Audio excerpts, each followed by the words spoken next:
Once a graphics card you simply couldn't buy because it had sold out everywhere, now a graphics card that no one ever talks about. But just how is the legendary Kepler GTX670 holding up when we throw it into the world of 2026?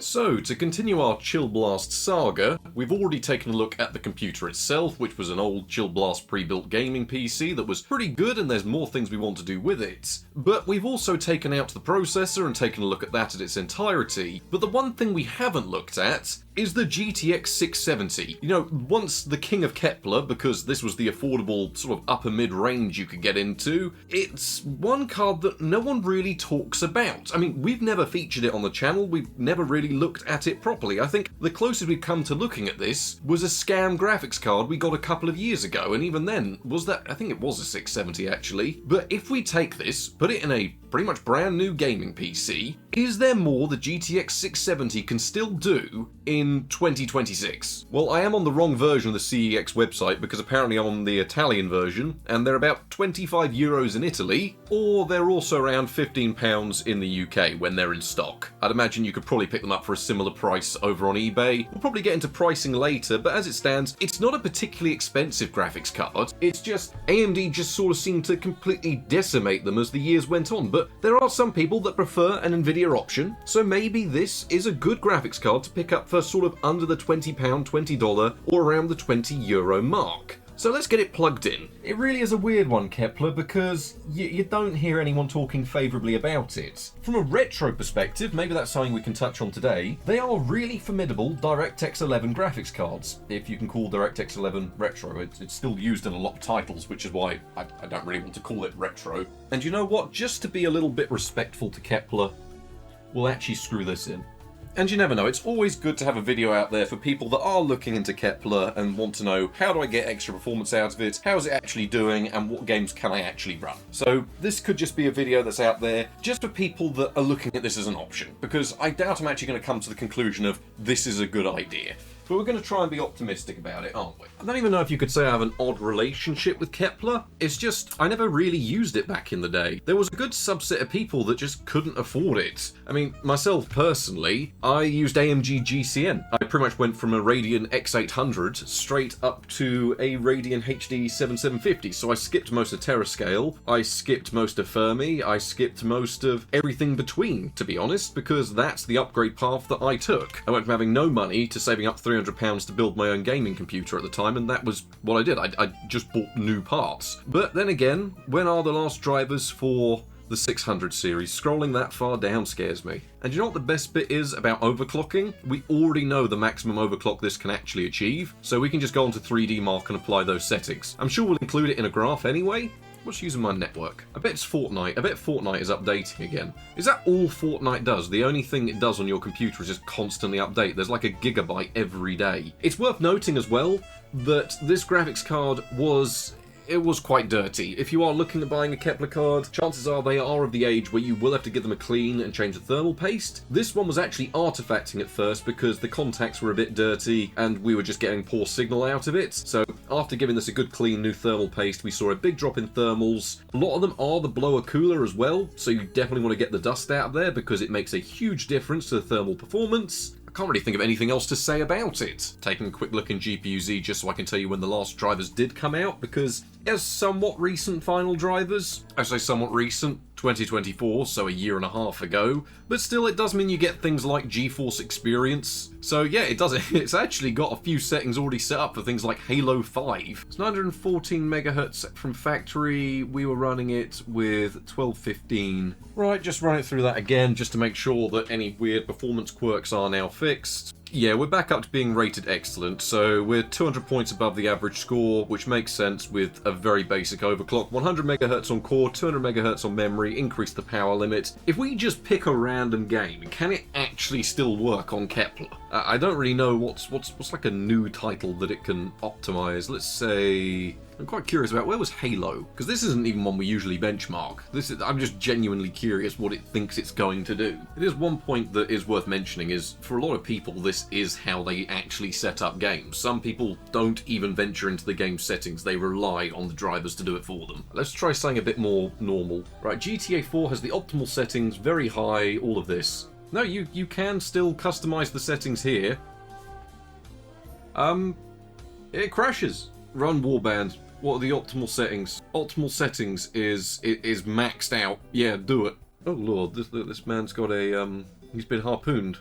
But it's not stopping him throwing a rock. We'll call that all good from this side. With that all set up and out of the way though, just what are the specifications of a GeForce GTX 670? Well, as you can see, it was actually a pretty decent card, coming pretty close to the high-end GTX 680 with some rather promising specifications.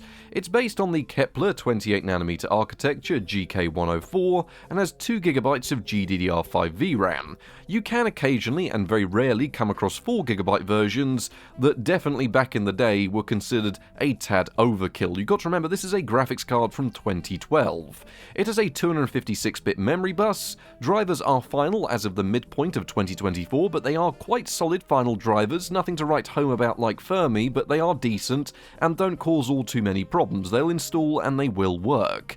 You get 1344 pixel shaders, 32 ROPs, 112 TMUs, and power consumption anywhere from 150 watts when power limited on these reference models, up to 190 to 200 watts on some of the more overclocked or non-power limited variants. You can pick them up today anywhere from £10 to £20, and this seems to be the same case in most regions. For most of Europe you're looking at about 20 to 25 euros, and for most of the States you're looking at around $10 to $20. It is not an expensive graphics card given how much competition it has from the AMD equivalents of the era and how much better they've aged, but at the same time for some people looking for an Nvidia option, it's not too bad considering the amount of specifications you get for the little price you're paying. For some people that aren't familiar with Kepler and the launch of the GTX 670, it was an exceptionally popular graphics card back in the day, and for good reason, because you were essentially getting a lot of the power close to a GTX 680, because that's what it was cut down from. So what you ended up with was a graphics card that was well priced, with plenty of power, and was fully supported for the latest and greatest API of the era, DirectX 11, something Nvidia completely dominated in.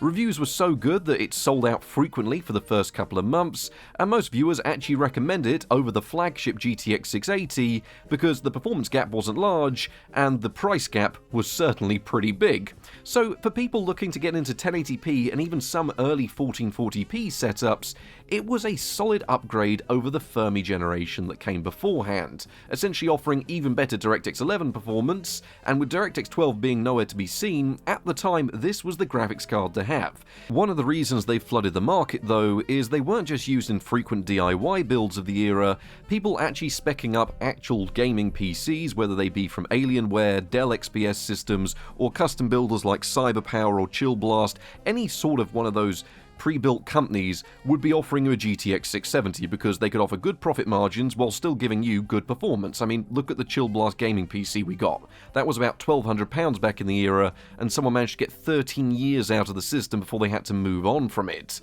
At the same time, it hasn't aged particularly well. It was up against AMD's GCN quite quickly, and that was quite well adopted with DirectX 12 support, Vulkan support, which really extended its longevity, something that the Kepler architecture doesn't deal with, which puts this graphics card in a tricky spot in the used market, because yes, for titles that do still use DirectX 11, then you're in for a great time, but when you start moving towards newer titles that are predominantly Vulkan or DirectX 12, you might even end up where they won't even launch with what very limited support they do have for DirectX 12 on these types of cards.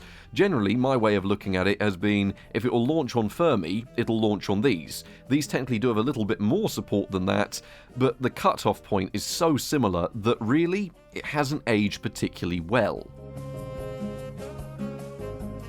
The thing is though, if you are actually considering a GTX 670 and you end up with one of the cheaper options like I have, which is one of these reference models, overclocking does net you a sizable performance increase. Most of it isn't actually from increasing the clock speed, it's purely by going into MSI Afterburner or whatever tweaking utilities you're using and increasing the power limits, because most of the reference models tended to be rather, well, tuned down to keep thermals in check. Provided your unit's clean, it'll handle overclock settings well, and we went from 1730 to 2034. Now anyone that wants a Chillblast video will actually recognise these results because that's the ones I'm using today, and as you can see from the graph, performance today places it between an R9 370 and a 7970, which isn't bad by any means, and across the board really, in the most practical way of looking at this, you're getting just under half the performance of a GTX 1060. Mostly the 3GB version, but as you can see by this graph, it is quite heavily dominated by AMD graphics cards,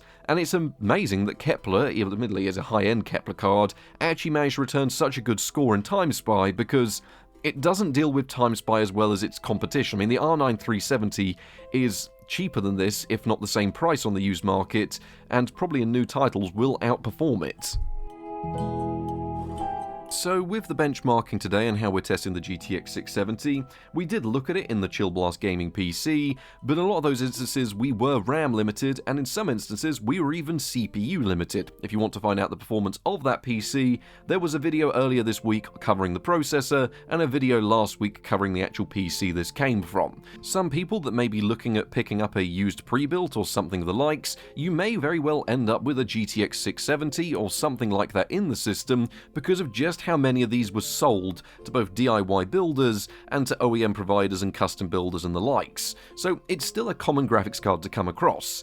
And because of that, we are going to be mostly focusing on newer benchmarks. There are a couple of legacy ones thrown in to remind people just how good this was with DirectX 11 and the previous APIs available, but primarily the focus today is going to be seeing just how well the GTX 670 is coping with the latest of 2026 titles. Now, we are lacking in API support, so I've tried to do as much as I can, and I will be touching on the pros and cons after the benchmarks, but as it stands, what was once the go-to choice about, well, how long ago, 14 years ago now, which seems ridiculous, is it still worth hanging on to, or maybe if you just got a cheap system you're putting together, picking one up, and, well, the only way to find out if it's going to be any good is with the benchmarks. Starting off the benchmarks, we have GTA 5 Enhanced Edition, which launched with the same settings from whatever graphics card we were last benchmarking in this system.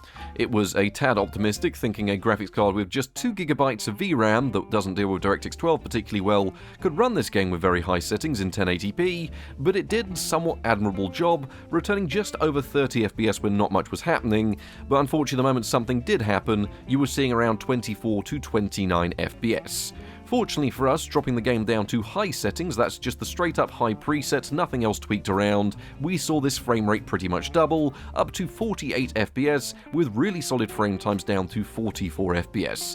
This was a really admirable result, given that I wasn't expecting Kepler to be able to deal with this game rather well, although it is a quite basic implementation of DirectX 12 to be honest, so it's not exactly having to do all too much. Then again, we were also able to go online, and with the same high settings we returned an actually better frame rate overall, with 50 FPS on average, while we were playing online in a large 30-player lobby. It's worth noting here that frame times weren't as smooth as expected from online, as even Nvidia cards do suffer with a lack of utilization in certain areas. This seems to be more of an issue on these Kepler cards with the enhanced version, and is something that I haven't seen yet from an AMD equivalent. This one is purely here to remind people of the type of performance you were getting back in the day if you bought a GTX 670. Then again, some people are still playing the legacy version, and I probably can't blame you if you're using a Kepler-based graphics card, because with very high settings and Nvidia PCSS shadows enabled in a 1080p resolution, we saw the game run at 58 FPS on average, with 1% lows down to 55 FPS. This is what I mean when I say Kepler was pretty much the golden boy for the DirectX 11 era. Pretty much any game you wanted to play that utilized that API back then, if you were using a 670, you were going to have no problems looking at pretty much ultra settings across the board. Now, you could turn on the advanced settings, but you would be encroaching in on that VRAM limit, but it would still run pretty good for you, just probably closer to the 30 FPS mark.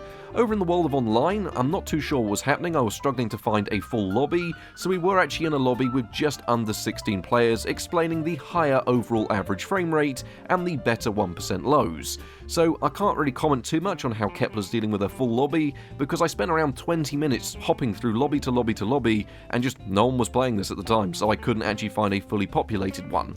But still, 68 FPS on average, 1% lows on GTA Online Legacy, that's not too bad, and the game looked pretty good overall. For some reason, and it is something I've noticed before on previous Kepler tests on this channel, not that we've done all too many, for some reason Counter-Strike 2 refuses to go into full screen in 1080p. I've tried on different monitors, I've tried utilising different capture cards, I've tried different things, and for some reason it just locks the game to 900p.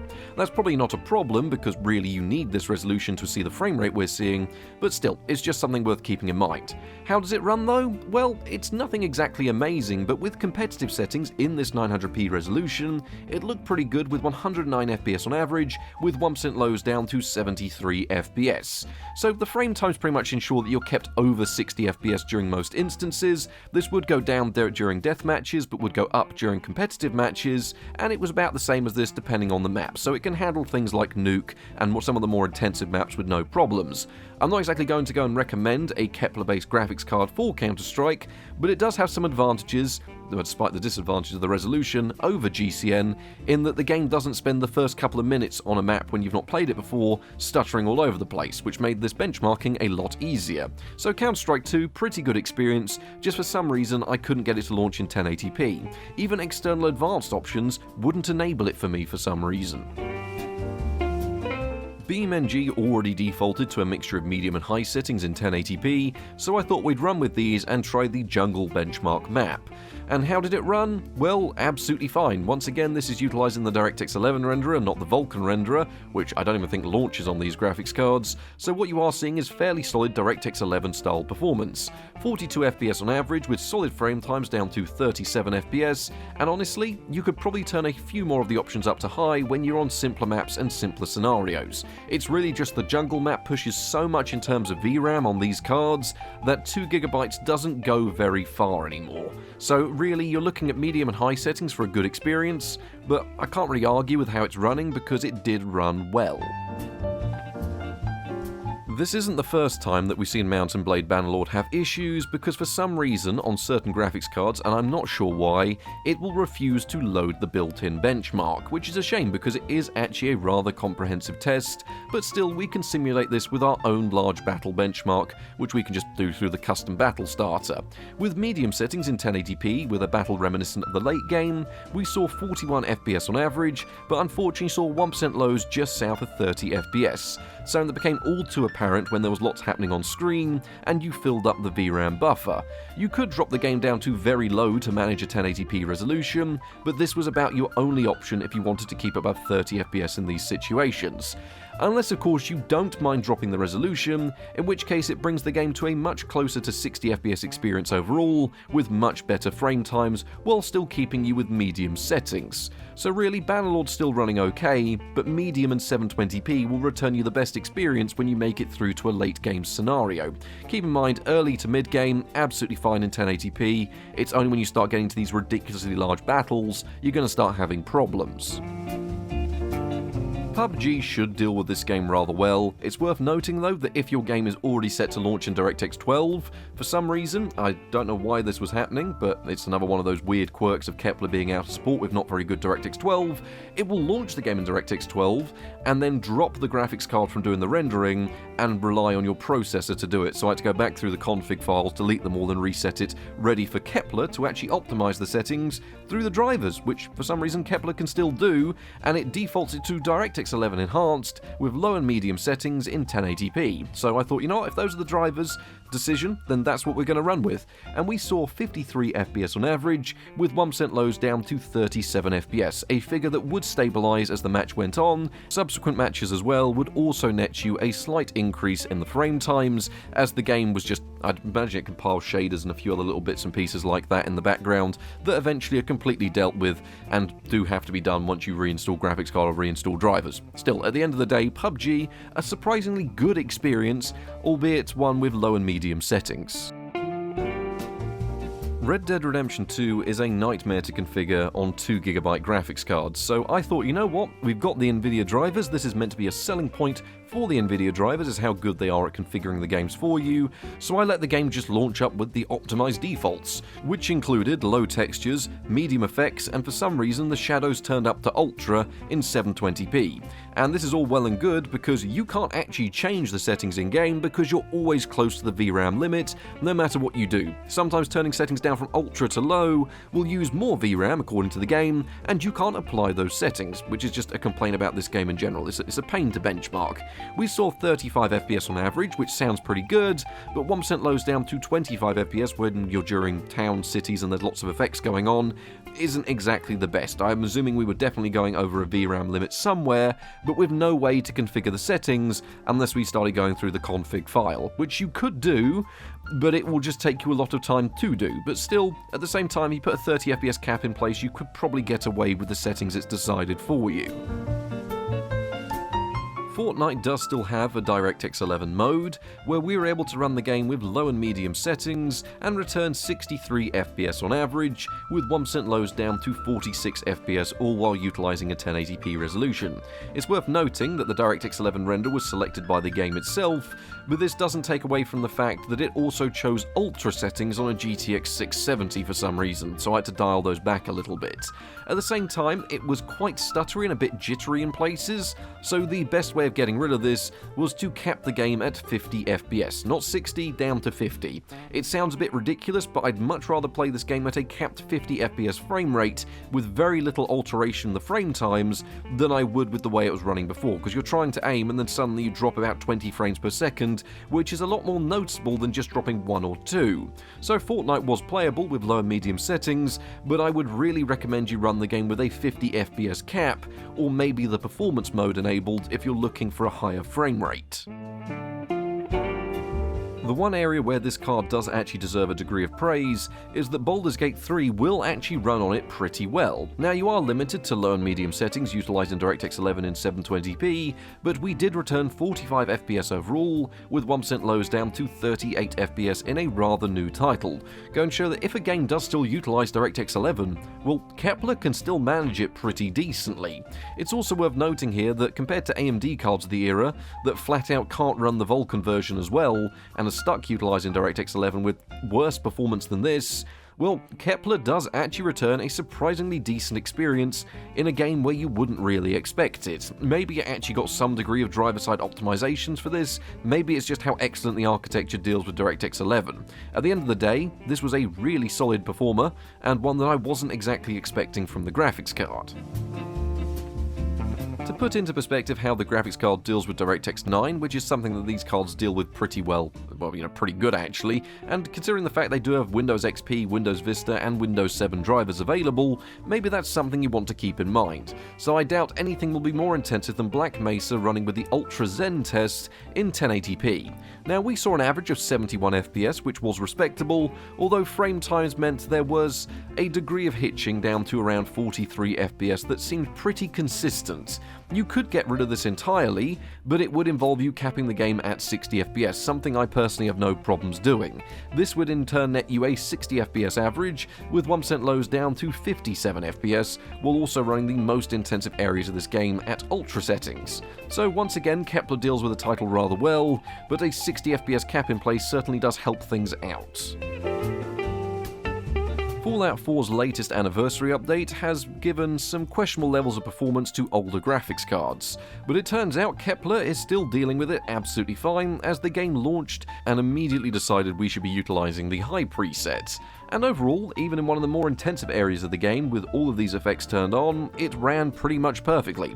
Then again, at the time, Fallout 4 did always deal with these Kepler cards really well, so it's worth noting that even after the anniversary update, this is still the case. During combat, during busy towns, during busy sequences, you're pretty much going to be seeing in and around that 60 FPS mark. It's worth noting that during the entire benchmark sequence, we only ever dropped a couple of frames at a time, so it was pretty much sticking bang on 60 FPS throughout most of this, which means that if you're doing anything less intensive, then you're quite easily able to get away with this with high settings and pretty much a fully locked 60 FPS experience.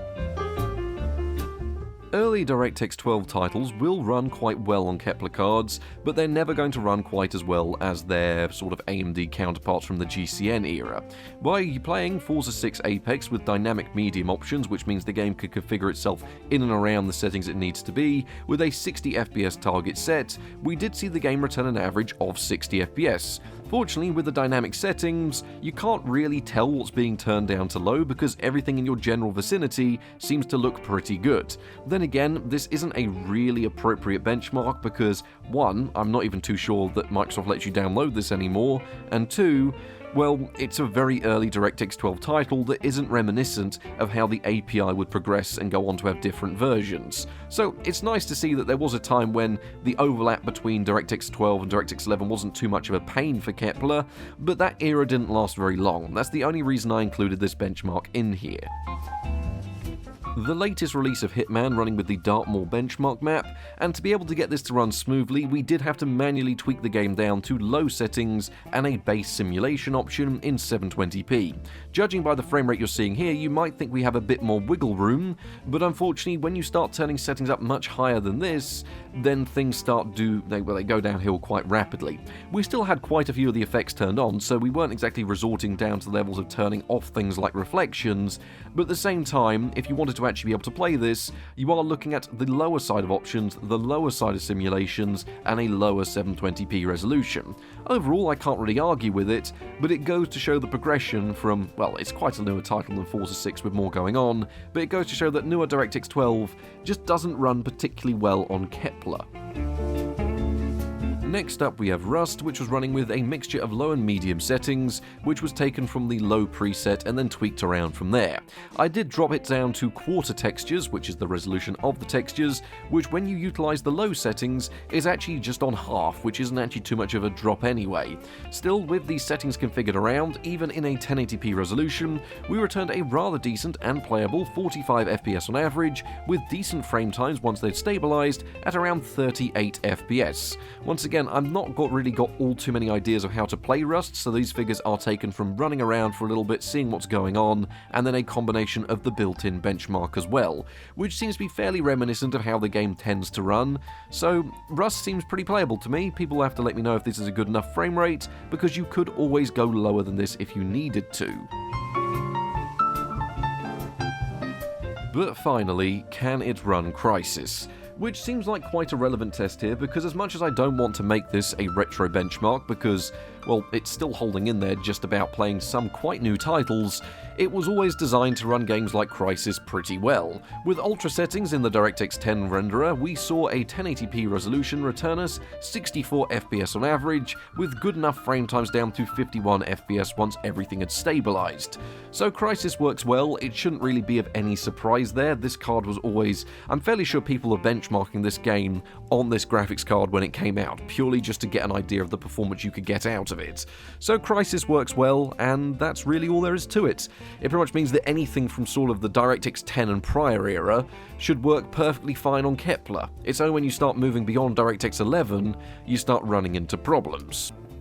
So the overall performance of the GTX 670, and it's a tricky one to place because in titles it does well at, which is pretty much anything DirectX 11 or just standard OpenGL based, even in things that we've not shown today, well, it's completely excellent, which is why it's a shame that DirectX 11 is still such a more recent API, because otherwise I'd say for a retro graphics card, well, it's absolutely fantastic.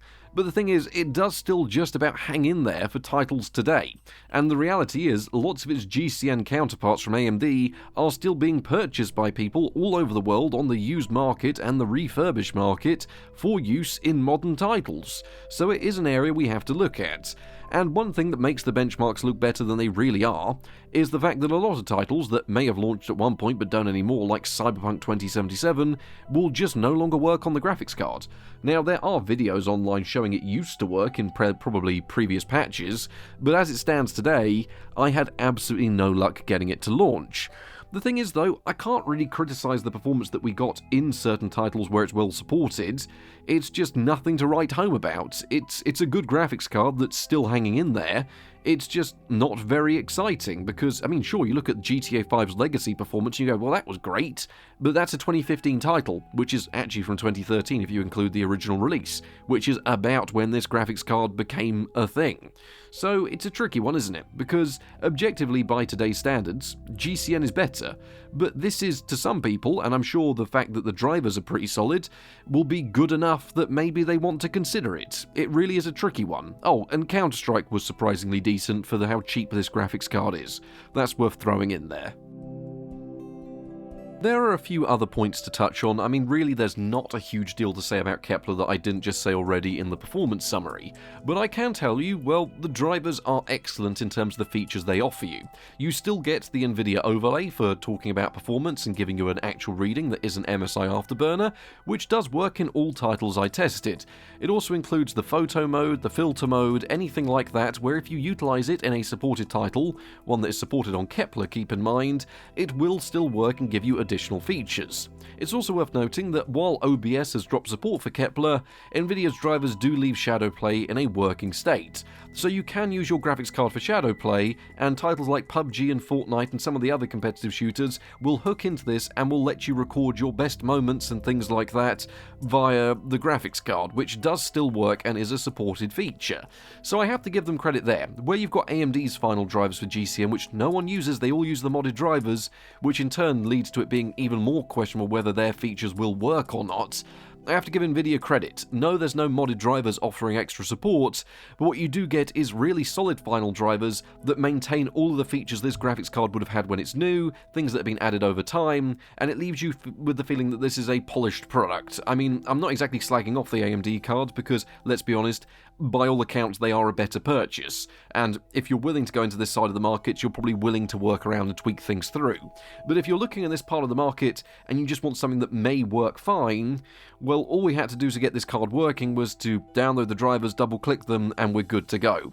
I could cover power consumption and thermals, but they're just going to be the figures from the Chillblast Gaming PC video, which isn't anything to write home about. Generally, thermals were pretty good across the board, with the graphics card being around 70 to 80 degrees while gaming, sometimes a little bit higher than this if you were in an intensive game, but you got to remember this is an old-school blower cooler, and that's about the way things go. The graphics card uses between 170 to 200 watts, depending on the title, and that's really all there is to it. So there we have it, and really at this point I should let you know if maybe you should consider buying one of these. And I've been looking over the market for them, and it does seem like pretty much globally they sell for between £10 and £20.